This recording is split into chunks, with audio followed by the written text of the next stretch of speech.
আসসালামু আলাইকুম ভিউয়ার্স, সবাইকে শুভ সকাল। বাতাসে মাছ রান্না করব, গাছের সিম দিয়ে, ছাদ বাগানের সিম যে তুলে নিয়ে আসছি ছাদ বাগান থেকে। সিম একদম তরতাজা, টসটসে সবুজ। এখনই তুলে নিয়ে আসলাম আর কেটে নিলাম ধুয়ে। সিম বাতাসে মাছ চচ্চড়ির জন্য অনেকগুলো কাঁচামরিচ চিকন করে কেটে নিয়েছি। আর এই যে নতুন পেঁয়াজগুলো, এগুলো অনেক লম্বা লম্বা, এগুলো কেটে নিয়েছি। এখন সামান্য একটু হলুদ, একটু ধনিয়া গুঁড়া আর পরিমাণ মতো লবণ, তেল দিয়ে হাতে মাখিয়ে নিচ্ছি। এই তরকারিটা মূলত হাতে মাখিয়ে রান্না করতে হয়, তাহলে বেশি স্বাদ লাগে। মাখানোর মধ্যেই তরকারি মোটামুটি অর্ধেকটা হয়ে যায়। তারপর অল্প কিছু সময় ধরে রান্না করলে সিম বাতাসে মাছের চচ্চড়ি তরকারি হয়ে যায়। অনেক ঠান্ডা পড়ছে, এই জন্য ঠান্ডাটা ভালোই হচ্ছে না, কাশি বেড়েছে। ঠান্ডা ধরলে আর কাশি আসে। নিজে এবার হাতে মাখিয়ে নিলাম। এখন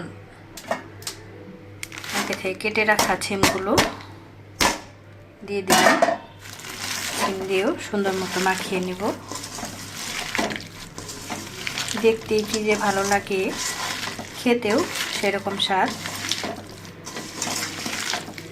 আমার কাছে তো খুবই ভালো লাগে, আপনাদের কাছে কেমন লাগে সেটা কমেন্টে জানাবেন।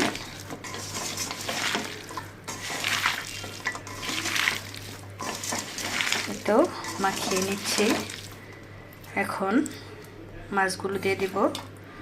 আগে থেকে ধুয়ে পরিষ্কার করে রেখেছি কেটে। এই যে এখন আলতো হাতে মাছ সহ সিম মিক্সড করে নেব। এই কাজটা সাবধানে করতে হবে, কাটা লেগে যেতে পারে হাতে, এজন্য এই যে এভাবে করে সবগুলো মাছ সিমের সাথে উল্টিয়ে পাল্টিয়ে নিতে হবে। সুন্দর মতো মাখানো হয়ে গেল। এরপর অল্প একটু পানি দিয়ে দিব, যেহেতু চচ্চড়ি তরকারির জন্য পানিটা খুবই কম দিতে হবে। এই তো হালকা পানি দিয়ে দিলাম। এখন ঢেকে দেব। প্রায় 10 মিনিটের মতো রান্না করলেই আমার এই চচ্চড়ি তরকারি হয়ে যাবে। ঢেকে দিচ্ছি। এই তো তরকারিতে পলক এসে গেল, উল্টিয়ে নিচ্ছি।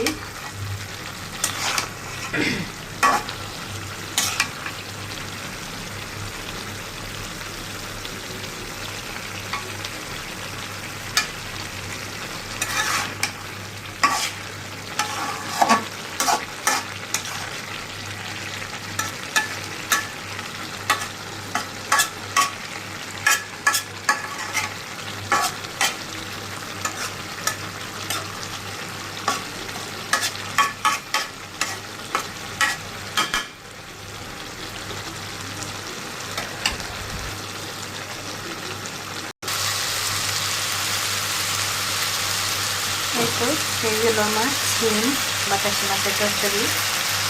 দেখেন পোড়া পোড়া হয়ে আসছে, ঝোলও শুকিয়ে গেছে।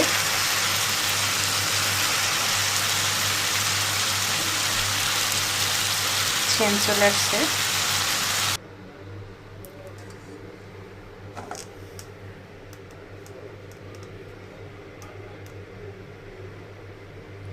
এই তো হয়ে গেল আমার বাতাসি মাছ সিম চচ্চড়ি।